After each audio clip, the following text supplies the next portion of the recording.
भले ना आए हों, पर देवादिदेव महादेव की कृपा जब बरसती है तो ऐसा लगता है किसी न किसी रूप में आकर वो हमारा कार्य कर कर चले जाते हैं। किसी न किसी रूप में वो आते हैं और हमारा कार्य कर कर चले जाते हैं। ये चल रहा है बक्से अंदर के सारे, किसी न किसी रूप में आकर वो अपना कार्य कर कर चले जाते हैं। आते जरूर हैं, पहुंचते जरूर हैं। शिव दमयंती ने कभी राजा नल को नहीं देखा और राजा नल ने कभी दमयंती को नहीं देखा।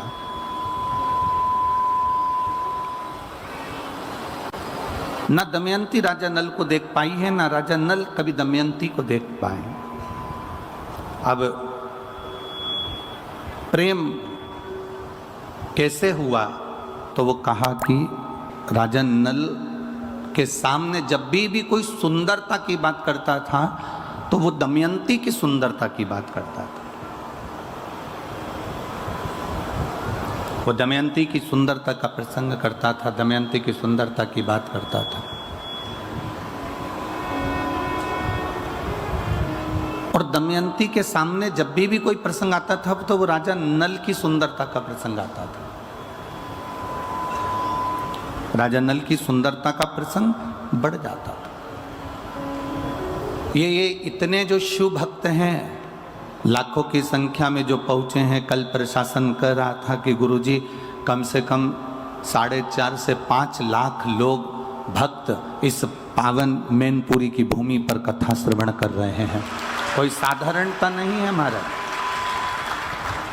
प्रतिदिन बनखंडेश्वर महादेव समिति कमेटी, यजमान परिवार जो समिति है, वो कमेटी है जो प्रतिदिन टेंट बढ़ाने का काम करती है। कभी अब इधर तो बढ़ नहीं सकता क्योंकि जगह नहीं है इतनी, पर इधर जहाँ जहाँ तक वो बढ़ा सकती है वहाँ वहाँ तक दरवाजे तक टेंट को बढ़ाने का काम कर दिया। पीछे जहाँ बढ़ा सकती थी वहाँ तक उसने काम कर दिया। समिति ऐसा नहीं कि समिति कार्य नहीं कर रही है, लगी है किसी न किसी रूप में। और मैनपुरी के भक्तों को, बाहर से आए हुए दानदाताओं को मैं प्रणाम करता हूँ कि यहाँ आए हुए एक एक भक्त को आप प्रेम से खिला रहे हो, कोई कमी नहीं रख रहे। कोई बिस्कुट, कोई खिचड़ी, कोई हलवा, कोई पूड़ी, कोई सब्जी, कोई सामग्री, कोई जो तुमसे बन रहा है वो तुम इतने भंडारे चला दिए हो, इतना प्रेम से भोजन करा रहे हो कि मैं आपको दंडवत प्रणाम करूं तो भी कम होगा। आपके चरणों को नमन करता हूं, आपके भाव को नमन करता हूं। और फिर निवेदन करूंगा, एक पानी का पाउच भी पिलाऊं ना तो एक कॉपी में, एक रजिस्टर में लिख के रख लेना कि मैंने इतनी तारीख को मैनपुरी की कथा में 5 लोगों को 10 रुपए का एक पाउच से 50 रुपए का एक पाउच मैंने पानी का पिलाया है। और वो 50 रुपए लिख कर रखना और 3 से 4 महीना इंतजार करना, वो 50 का वो कितना दे देता है वो उसके ऊपर है। उसके खजाने में कोई कमी नहीं, उसके भंडारे में कोई कमी नहीं।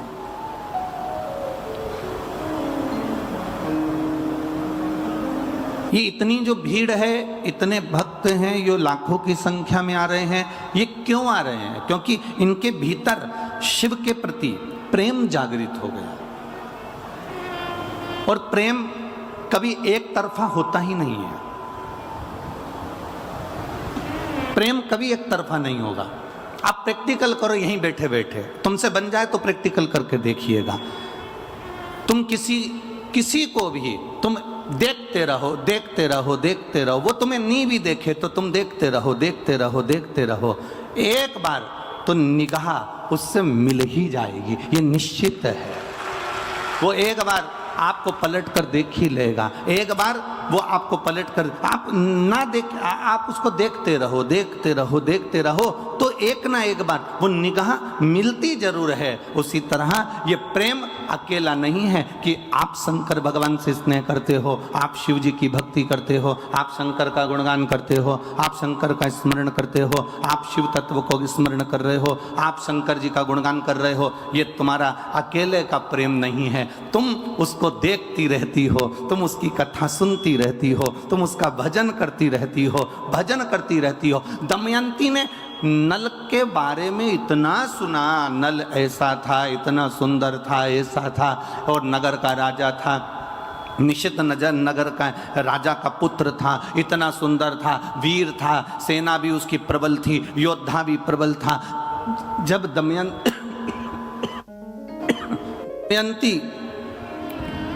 दमयंती नल के लिए सुनती जा रही है, सुनती जा रही है, सुनती जा रही है, तो दमयंती के हृदय में नल के प्रति प्रेम जागृत हो गया।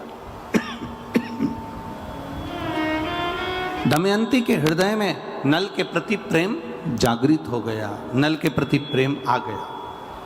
अब नल ने दमयंती के बारे में सुना, खूब सुना, दमयंती इतनी सुंदर है और राजा विदर्भ देश के राजा भीम की पुत्री है, बड़ी सुंदर है, बड़ी वीर है, बड़ी योद्धा है, और पूरा उसके जीवन का एक आनंद राजा नल सुनते रहे, सुनते रहे, सुनते रहे, तो राजा नल के हृदय में भी प्रेम जागृत हो गया। अब ये प्रेम कहाँ नजर आया? प्रेम कहाँ नजर आया? आप किसी को देखे जाएं, देखे जाएं, देखे जाएं, वो एक बार कहीं ना कहीं से उसकी निगाह आपसे मिलती जरूर है। आप शंकर जी की कथा सुने जाएं, लोग कहेंगे पागल हो गई है, इतनी बार तो शिव जी की कथा सुन ली, कितनी बार सियोर वाला महाराज की कथा सुन ली, जब देखो जब टीवी खोल के बैठी रहती है, जब देखो जब मोबाइल खोल कर बैठी रहती है। ऐसी शिव पुराण में है क्या? वो सियोर वाला महाराज बाचे जाता है और तुम सुने जाते हो, पागल हो गए हो क्या? जब देखो जब पूरे मैनपुरी नहीं, पूरे उत्तर प्रदेश नहीं, पूरा राजस्थान नहीं, पूरा गुजरात या मध्य प्रदेश नहीं, पूरे भारत के एक एक क्षेत्र के एक एक कॉलोनी में जाकर देखना, 2 बजे से 5 बजे तक एक एक कॉलोनी में अगर 10 घर हैं तो 8 घर की टीवियां शिव महापुराण की कथा पर चल रही है। कितने दिन से सुन रहे हैं हम? सालों हो गए कथा सुनते सुनते, और फिर तुम टीवी पर कथा खोल कर बैठी हो, फिर तुम कथा सुन रही हो। अभी तुमने पुष्कर की सुनी, अभी तुमने अलवर की सुनी, अब तुम मैनपुरी की सुन लोगे, इसके बाद छत्तीसगढ़ की सुन लोगे, फिर तुम दतिया की सुन लोगे, दतिया के बाद तुम फिर ब्यावरा राजगढ़ की सुन लोगे। तो कितनी कितनी कथा श्रवण कर रहे हो, कितनी ऐसी कथा चलती जा रही है, और तुम उतने के उतने, और जहां जाओ वहां भीड़ इतनी की इतनी। उसका कारण क्या है? उसका केवल एक कारण है कि हम जब उसके बारे में सुनते रहते हैं, सुनते रहते हैं, सुनते रहते हैं। दमयंती राजा नल के लिए सुनती रही, सुनती रही, सुनती रही, तो एक दिन राजा नल दमयंती के हो गए और दमयंती राजा नल की हो गई। यह निश्चितता है। घर के लोग कहेंगे क्या बार बार कथा श्रवण करना, क्या बार बार सुनना, 2 बजती नहीं, 1 बजती नहीं और टीवी खोलकर बैठ जाते हो। तुम सुनते रहो, उसका गुणगान करते रहो। शिव ऐसे हैं, शंकर ने बड़ी कृपा करी, किसी के रोग को समाप्त कर दिया, किसी का कैंसर समाप्त कर दिया, किसी किडनी लीवर ठीक कर दिया, किसी को बच्चा दे दिया, किसी को ये दे दिया। ये हम उसका गुणगान कर रहे हैं, हम किसी व्यक्ति का गुणगान नहीं कर रहे कि किसी व्यक्ति ने ऐसा कर दिया। ये शिव ने करा, ये शंकर ने करा, ये उघड़ी ने करा, ये दातार ने करा, ये उसकी कृपा से मिला है हमको।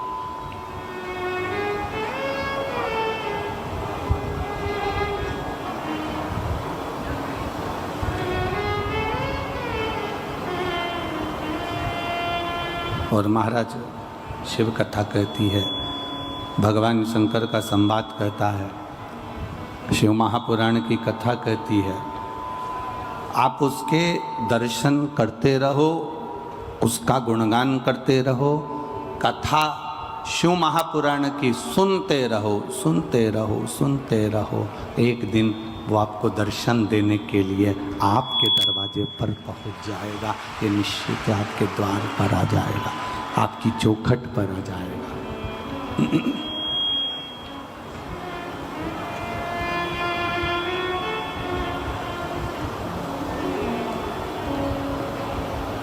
तो वो एक लाइन आप लोग तो ब्रज के नज़दीक के हो तो गुनगुनाते रहते हैं। सखीरी काशी वाले से हमारे लड़ गई आँखियाँ, सखीरी काशी वाले से हमारी लड़ गई आँखियाँ। बचाया था बहुत लेकिन हमारी लड़ गई आँखियाँ। बचाया था बहुत लेकिन हमारी लड़ गई आँखियाँ। सखीरी डमरू वाले से हमारी लड़ गई आँखियाँ। सखीरी काशी वाले से हमारी लड़ गई आँखियाँ। हमने प्रयास किया,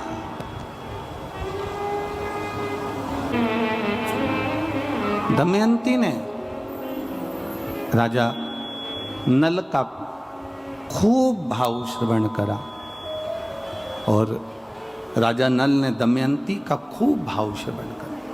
हुआ क्या, दमयंती के पिता राजा भीम ने विदर्भ में अपनी बेटी का स्वयंवर रख दिया।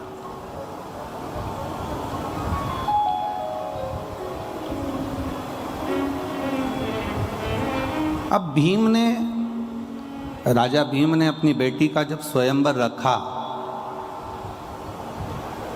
जगत में डोंडी पिटवाई, नगारा पिटवाया, देवताओं तक सूचना पहुंच गई, गंधर्व तक सूचना पहुंच गई, असुरों तक सूचना पहुंच गई, सारे नगर के राजाओं के पास सूचना पहुंच गई कि दमयंती का स्वयंवर है।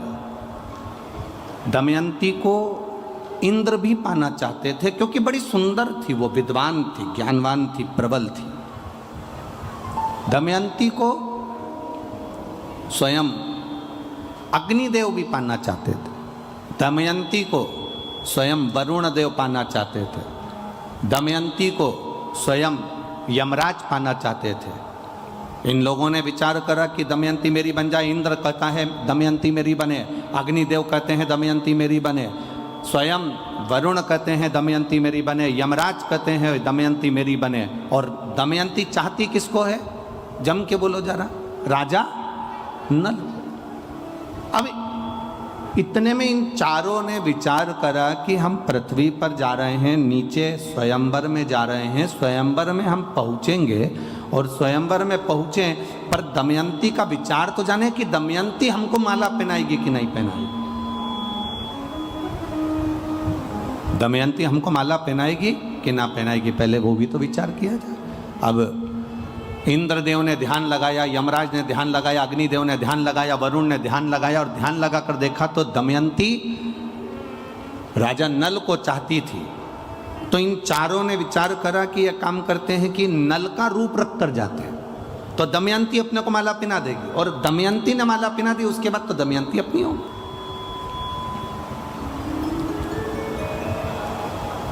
चारों ने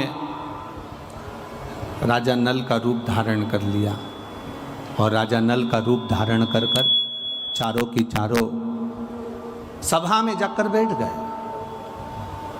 राजा नल भी आ गया और राजा नल आकर भी सभा के अंदर बैठे।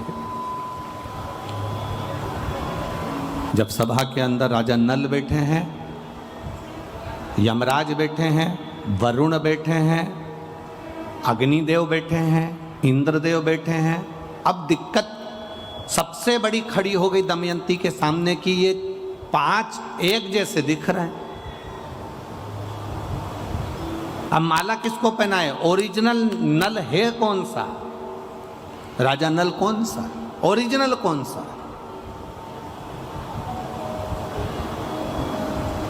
माला लेकर दमयंती आई राजा भीम ने कहा अपनी बेटी से, ये माला लेकर जाओ और देखो।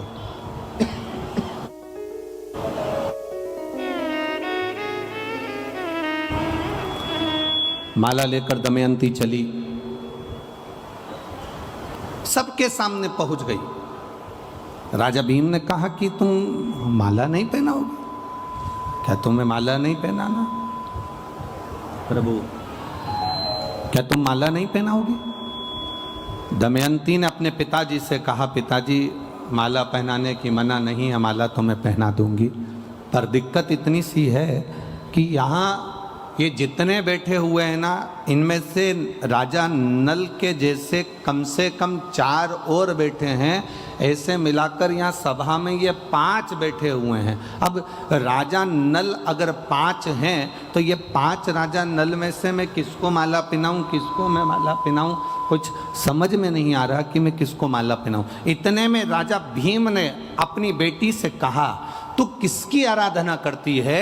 जिसका तू भजन करती है, जिसकी तू आराधना करती है, जिसकी तू सेवा करती है, जिसकी तू चाकरी करती है, जिसकी तू अनुमोदन में डूबी रहती है, तो एक काम कर, उसको याद कर। अब इसको समझने वाला प्रसंग आया है, बहुत ध्यान देना, जो राजा नल और दमयंती का प्रसंग। अब समझने वाला प्रसंग ये है कि पिता ने कहा कि तुम उसको याद करो, उसको याद किया जाए।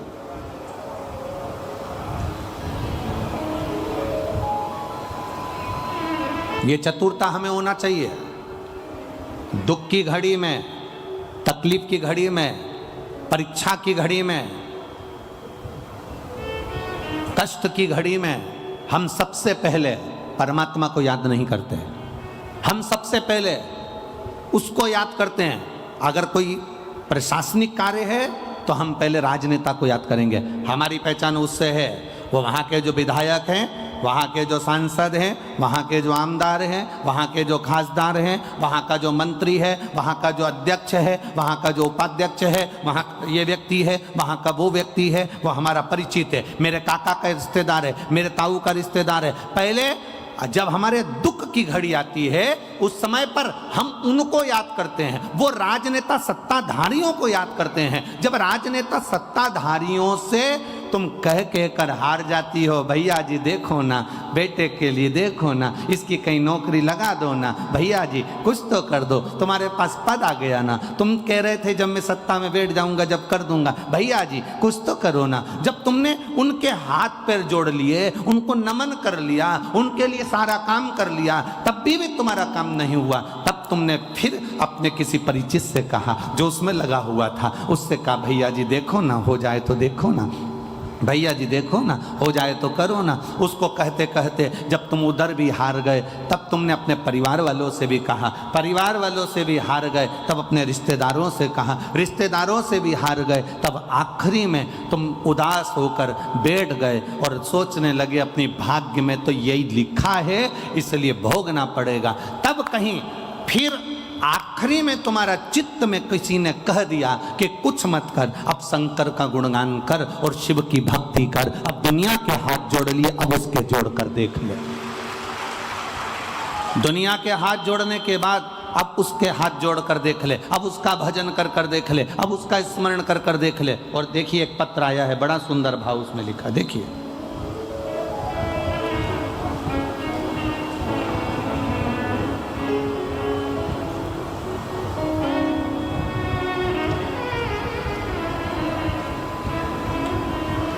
गुरुजी, मेरा नाम पंकज राठौर है, मैं इटावा से आया हूँ। कहीं बैठे हैं पंकज जी राठौर? इटावा से आए हैं जो, कहीं बैठे हों तो दोनों हाथ हिला सकते हैं अपने। श्री पंकज जी राठौर इटावा से। मेरा नाम पंकज राठौर है, मैं इटावा से आया हूँ। गुरुदेव, 2016 से मैं परेशान हूँ। मेरे 2016 से मेरे ब्रेन में ट्यूमर हो गया। गुरुजी, डॉक्टर ने ऑपरेशन का कह दिया है, 2016 से मैं परेशान हूँ और ऑपरेशन का बोल दिया। गुरुदेव, कुछ दिन के बाद में हमने जब 2016 में डॉक्टर के कहने पर ऑपरेशन करवाया और ऑपरेशन करवाने के बाद वापिस दोबारा से ब्रेन में ट्यूमर बन गया। आप लोग पत्र भी हमारे साथ में पढ़ सकते हो, टीवियों पर, मोबाइल पर, आस्था चैनल पर। 2016 में मैंने ऑपरेशन करवाया, उसके बाद कुछ दिनों के दोबारा ब्रेन में ट्यूमर बन गया। तो मैंने फिर गुरुजी दूसरा ऑपरेशन करवाया, तो भी ब्रेन में ट्यूमर बनने लगा। फिर 2022 आ गया, मुझे मेरे मामा के लड़के ने आपके बारे में बताया कि सीहोर वाले पंडित जी की कथा आती है शिवपुराण, उसको सुनो। गुरुजी फिर मैंने कथा सुनना प्रारंभ करा, शिवपुराण को सुना और मैंने विचार बनाया कि मैं भोले बाबा के दरबार में सीहोर भी आऊँगा और वहाँ का एक रुद्राक्ष, एक कंकर लेकर आऊँगा। मैं सीहोर पहुँच गया पत्नी के साथ, वहाँ से कंकर भी ले आया, रुद्राक्ष भी ले आया और कथा सुनते हुए शिव जी पर जल चढ़ाना प्रारंभ करा, बेलपत्र लाकर खाना प्रारंभ करा। डॉक्टर को दूसरी बार जांच कराने के लिए गया तो एमआरआई कराई और उस एमआरआई में मालूम पड़ा कि मेरा ट्यूमर बनना बंद हो गया। अब मैं पूर्ण तरह से स्वस्थ हूँ, इसलिए बाबा को नमन करने आया हूँ। ये शिव तत्व है। हम सब जगह जाएं, हमें मना नहीं। एक पत्र और बड़ा सुंदर आया है, देखिए।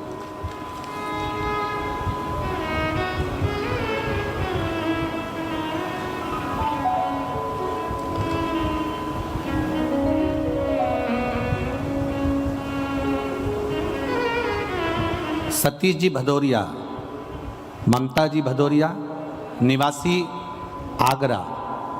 कहीं बैठे हों तो हाथ हिला सकते हैं। सतीश जी भदौरिया, ममता जी भदौरिया, निवासी आगरा। गुरुजी, मैं आगरा की निवासी हूँ, लगातार शिव जी की कथा सुन रही हूँ।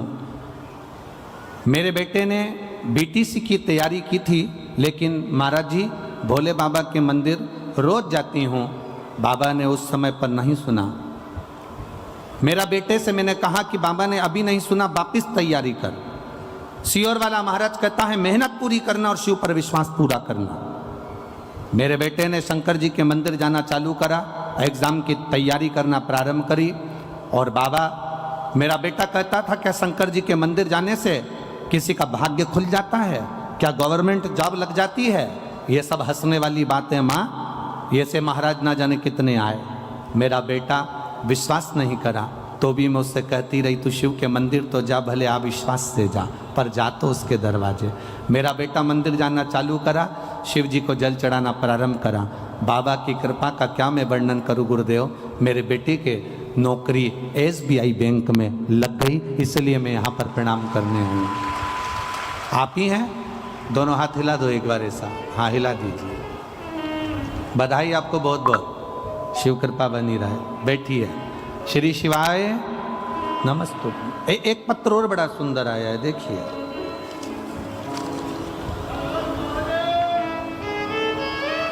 मेरा नाम रीना शर्मा है और पति का नाम राजीव शर्मा है। मेरा मोबाइल नंबर यह है। हम जिला भिंड से आई हूँ, ग्राम फूफा, जिला भिंड से आई हूँ। कहीं बैठी हैं? हाथ हिला सकती हैं। रीना शर्मा, पति का नाम राजीव शर्मा, जिला भिंड से आए हैं। कहीं बैठे हो तो हाथ हिला सकते हैं। भोले बाबा का मैं क्या वर्णन करूं गुरुदेव। 2021 से कथा सुनना प्रारंभ करा है। एक लोटा जल बाबा को चढ़ाना प्रारंभ करा। बाबा से विनती करती रहती थी, बाबा कुछ तो करिए। मेरा बेटा, मेरा पति कोई कार्य के प्रति जागरूक हो और उनकी मेहनत करने पर भी कुछ नहीं हो रहा। एक दिन मैंने अपने पति से कहा कि तुम एक काम करो, शिव जी पर जल चढ़ाना प्रारंभ करो। मेरा पति कहता है लोटा भर के पानी ले जाना अच्छा लगेगा, दुनिया के लोग हंसेंगे। मैंने अपने पति से कहा तुम जल लेकर मत जाओ, मंदिर में जाकर झाड़ू पोछा लगाओ। मेरा पति कहता है पागल हो गई है, मंदिर में मुझे लोग नौकर समझेंगे। मैंने अपने पति से कहा तो झाड़ू पोछा लगाने में क्या जाता है, लगाइए। मेरा पति शिव मंदिर में जाकर झाड़ू और पोछा का कार्य करने लगा। गुरुदेव, 2018 में मेरे पति ने एक एग्ज़ाम दिया था। 2018 का वो एग्ज़ाम दिया, उसका रिजल्ट 2019 में आया, ना 20 में आया, ना 21 में आया, ना 22 में आया। मेरा पति मंदिर में पोछा झाड़ू करता रहा, लोग उसकी हंसी उड़ाते रहे। और 3 अप्रैल 2023 को मेरे पति का 2018 में दिए हुए एग्ज़ाम का सोमवार के दिन मेरे पति को नौकरी मिल गई, गवर्नमेंट अध्यापक के पद पर मेरा पति वहाँ पर विराजमान हो गया। मैं बाबा को यहाँ प्रणाम करने आई हूँ। कहीं बैठी हो तो हाथ हिला सकती हैं। भिंड से शिव तत्व इसी को कहते हैं। हमारी कृपा बिना न हिले एक भी अणु, लेते हैं श्वास तेरी कृपा से तनो तनो। हे गंगाधार मुक्ति द्वार ओमकार तू, भोले ओमकार तू। आयो शरण तिहारी शंभु तार तार तू। सोमवार का दिन, अधिक मास का महीना, सावन का महीना, और आप लोग ये शिव महापुराण की कथा, ये कहीं ना कहीं तुम्हारे भाग्य की प्रबलता होगी साहब। हे मैनपुरी वालों, कुछ तो पुण्य तुमने किया होगा।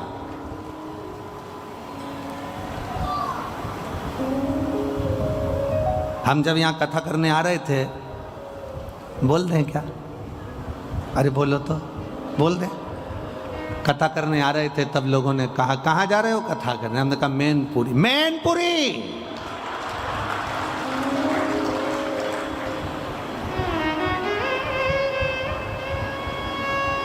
अब इतनी तेज अगर कोई चिल्ला के कह दे तो हमारे को तो सदमा लग जाए। हमने कहा क्या हुआ? अभी कथा कहाँ थी? हमने कहा अलवर में थी, उसके पहले पुष्कर में थी, अभी कहाँ है? मैनपुरी। समझ